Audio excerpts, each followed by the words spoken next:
বাবার মৃত্যুর সময় পাশে না থাকার অভিযোগ তুলে স্ত্রী রিয়া মনির সঙ্গে সংসার না করার ঘোষণা দিয়েছেন আলোচিত কন্টেন্ট ক্রিয়েটর আশরাফুল হোসেন আলম ওরফে হিরো আলম। তার অভিযোগ, মুমূর্ষু বাবাকে নিয়ে তিনি হাসপাতালের প্রায় 1 মাস অবস্থান করলেও স্ত্রী রিয়া মনি বাবাকে দেখতে আসেনি। বাবার মৃত্যুর খবর পেয়ে লাশও দেখতে আসেনি। গত মঙ্গলবার রাতে রাজধানীর একটি সরকারি হাসপাতালের চিকিৎসাধীন অবস্থায় আশরাফুল হোসেন আলম ওরফে হিরো আলমের পালক বাবা আব্দুর রাজ্জাক মারা যান। গতকাল বুধবার বগুড়ার এরুলিয়ায় জানাজা শেষে তাকে দাফন করা হয়। এরপর নিজের ভেরিফাইড ফেসবুকে স্ত্রী রিয়া মনিকে নিয়ে ক্ষোভ প্রকাশ করে বয়কটের ঘোষণা দেন। এ নিয়ে রিয়া মনি গণমাধ্যমে দেওয়া সাক্ষাৎকারে হিরো আলমকে পাল্টা দোষারোপ করায় আজ বৃহস্পতিবার দুপুরে বগুড়ার নিজ বাড়িতে সংবাদ সম্মেলনে স্ত্রী রিয়া মনির বিরুদ্ধে নানা অভিযোগ তোলেন হিরো আলম। বউ গেলে বউ পাবেন আপনারা, বাবা মা গেলে বাবা মা গেলে। আজকে আমাদের ভুলের কারণে আজকে বিভিন্ন বাবা মা আজকে বৃদ্ধ আশ্রমে চলে গেছে। বউ বাবা মা দেখতে পেলে বউ ছেড়ে দেন, বউ দরকার, বউ গেলে বউ পাবো, কিন্তু বাবা মা আপনি পৃথিবীতে দেখাচ্ছে এই বাবা মা খারাপ দেবে না। আজকে আমরা পুরুষ কিন্তু কতটা নির্যাতিত হই জানেন, ঘরের মধ্যে নির্যাতিত হয়। পুরুষ কিন্তু ছেলেদের কাছে বাইরের সমাজের কাছে বলতে পারে না আমার বউ আমাকে মারে, কি আমার মায়ের কাছে গেলে আমার বউ হলে ঘরের দরজা বন্ধ করে তো বাইরে দাঁড়িয়ে হয়। অনেক স্বামী দেখবেন বাবার কাছে বাপের কথা বাইরে দরজার সামনে দাঁড়িয়ে রাখে, কারণ তাকে কয় তার সাথে কথা বলার সম্পর্ক রাখে না, শ্বশুর বাড়ির লোকের সাথে কথা বলা যাবে না, তার বাবা মাকে দেখতে হবে। আজকে এই কারণে ক্লিয়ার করলাম যে রিয়া মনি কালকে অভিযোগ করছে সম্পূর্ণ মিথ্যে বানোয়ার। সে একজন কোন অংশই ভারত করলে বলতে পারে যে সে তার বাবা মা, যে আমার বাবা হসপিটালে থাকলে সে আইসিতে ছিল, সে গেছিল দেখা সেবা করছে এবং মনে করেন সে মিউজিক ভিডিওগুলো করছে, সে আগেকার কথা বলছে, সে এই বললো যে এখনকার কোনো হয় না হয় সে কোনো হাত দিয়ে দেয়, কথাগুলো প্রমাণ করে আপনি। আর আমি যদি কোনো মিথ্যে কথা বলি বলে আল্লাহ আমার জবান বন্ধ করে দেয়, আমার এই কথাগুলো মিথ্যে, আল্লাহ আমার জবান বন্ধ করে দেয়। রিয়া মনি বলছে যে এইখানে আপনি বলছেন যে আসেনি কেন, মানে আমার বাবা মারা যাওয়ার পরও আসেনি কেন। সে বলছে তার প্রাণ নাশের হুমকি ছিল, আপনি নাকি তাকে খুন করে ফেলবেন এরকম সে বলছে। আমার বাবার লাশ কান্দে বাদ দিয়ে আমি তাকে হত্যা করতে যাবো, আমি বাবার শোকে আমি লাশ নিয়ে আমি ব্যস্ত তাকে আমি হত্যা করতে যাবো। এগুলো তাদের শোনেন, একটা লোক সে আসেনি, সে বাবা মরার জন্য আর 1 মাস পরে থাকলো, তখনও সে আসলো না, সামান্য সেই দিন সে কিভাবে আসলো। আচ্ছা হিরো আলম ভাই, আপনার এই রিয়া মনি কত সালে বিয়ে করেছিলেন? আমার 3 বছর চলে। মানে উনি কি তৃতীয় স্ত্রী ছিলেন আপনার? হ্যাঁ।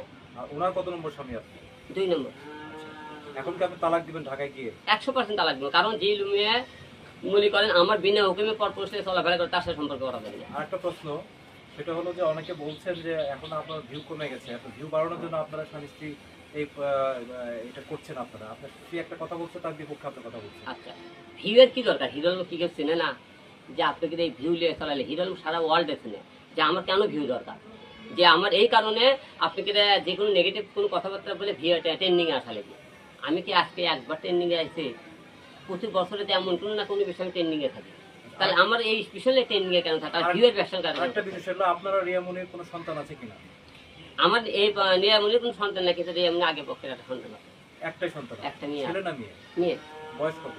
3 বছর। কিসে? 3 বছর না? এটা কি প্রথম স্ত্রী না দ্বিতীয় স্ত্রী সন্তান? আর প্রথম স্বামীর সন্তান। আপনার সন্তান না? না না না। আপনি নিজস্ব কোনো সন্তান না? না না না, আমাদের প্রথম স্ত্রী ছিল সুমি।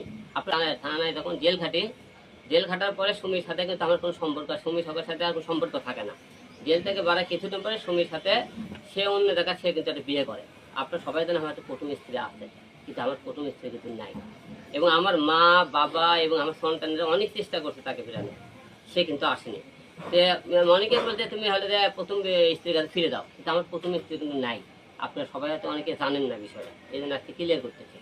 দ্বিতীয় স্ত্রী মনে করেন নুসরাত মনে যখন ছিল, আপনি যেমন নুসরাতে মনে করেন সে করলে কি আরেকজনের সাথে কিন্তু সে চলে যাওয়ার করলো, সে যাওয়ার তুমি কি করলো হিরো আলম চরিত্র খারাপ। তো প্রতিটা লোকে হিরো আলম চরিত্র খারাপের কথা বললো, তা চরিত্র মনে করে হিরো আলম কোন জায়গায় খারাপ বলে আপনারা ধরছেন? দেখুন রিয়া বলতেছে কি আপনি একটা বিষয় আমি বলবো না, সাক্ষী প্রমাণ সহকারে। রিয়া কি বলবে? আলমের চরিত্র খারাপ। তারপরে হলে মনে করে সে হলে যে আর একটা বিয়ে করছে, পর পুরুষ ইয়ে করছে, এগুলো আপনি অভিযোগ দেখেছেন। বিয়ে করলে বিয়ে সাক্ষী প্রমাণ দেখাতে বলবে রিয়াদুল বলে, কোনো মেয়ের সাথে আমি পরে কে করে সে সব মেয়ে সাক্ষী প্রমাণ দেখাতে বলবে। তাহলে তখন সে বলে না হ্যাঁ ইডল ভাই দেখেন বিয়ে করতে কাগজ দেখেন, এই যে মেয়ে এই মেয়ে দেখাতে পারে। যে কোনো ছেলে মেয়ে কি আমার পরিবারের পাশে কেউ যদি পাশে দাঁড়ায় সে বলবে সে তার বউ। যে আমার কথা যে সমস্ত কথাগুলো বলছে রিয়া মনে যে মনে করে সে কিন্তু বাড়ি ড্যান্স করতো, সেখান থেকে তার সাথে পরিচয় হয়, সেখান থেকে তাকে নিয়ে আসে আমি 3 সিনেমাকে নায়িকাকে নিয়ে আসে আমার ঘরে স্থান দিই। যখন যেহেতু আমার পরিবারে কেউ নেই, যখনই দেখলাম রিয়া মনি এবং ওকে একটা কথা বলবেন, উনি যে বলে যে আমি এই গানগুলো আগেকার, আপনারা এই তারিখগুলো আবারও বলছে, তারিখগুলো ফেলে 14, 15, 16, 10, 12 এই তারিখগুলো ফেলে করেন যখন আমার বাবা আইসিতে ছিল। সে আইসিতে থাকাকালীন সে একজন আসে, সেই টাইমে সে ভিডিওগুলো করা।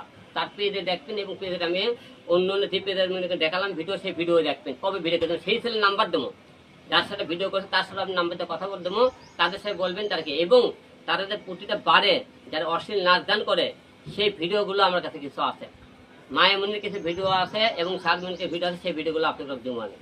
বর্তমানে এই মুহূর্তে যে বাচ্চা আমি যে ঢাকায়, আমি হলে যে আমার বাবা মারা গেলে আমি হসপিটাল থেকে চলে আসছি, আমি আপনাকে সাংবাদিক ভিডিওগুলো দেবো, তার অশ্লীল কারবারগুলো। সেটাতে বড় বড় কথাবার্তা বলে। আজকে এই জন্য ঢাকা সে মনে করেন যে আমার স্বামী এখন আছে। বয়কট মানে কি জানেন? হচ্ছে আপনার কাছে বয়কট থেকে বয়কট মানে বুঝি না। বয়কট মানে তাকে আর মনে করেন আমি জীবন থেকে সালাম টাকা নিলাম না, খালি আমাকে তালাক, আমি ঢাকাইতে গেলে তার সাথে তালাক দিয়ে দেবো আমি, আমাকে তালাক দিয়ে সারা রাখবে তার সাথে সম্পর্ক। কারণ যে মেয়ে বাবা হসপিটালে থাকাকালীন আমার অর্ডার ছাড়া পর পুরুষ নিয়ে করেছে এবং সে পুরান সুই ভাত উঠলে বলছে জীবনে মদ খাবে না, বাড়ি যাবে না, তার মেয়ে হচ্ছে কয়েকদিন পরে আমাদের ক্যাথল এসে বাড়ি গেছে, এই বিভিন্ন ছেলেলে নাচ গান করছে। আপনি ভিডিওগুলো দেখবেন, সে মনে করেন যে মেয়ে স্বামীর কথা না শুনে সে মনে করেন বাড়ে যায়, নাচ গান করে, ভিডিও ক্যাসেল হলে সে অন্য পরপুরুষ করে লেগে, যে অন্য পরপুরুষের সাথে গান করে তার সাথে আমার অনুমতি নিয়ে গান করতে হয়। সে আমার থেকে অনুমতি নিয়ে গান করছিল, কোনো কিছু অনুমতি নিয়ে গান করেনি। আজকে এই জন্য আপনি করে দেখা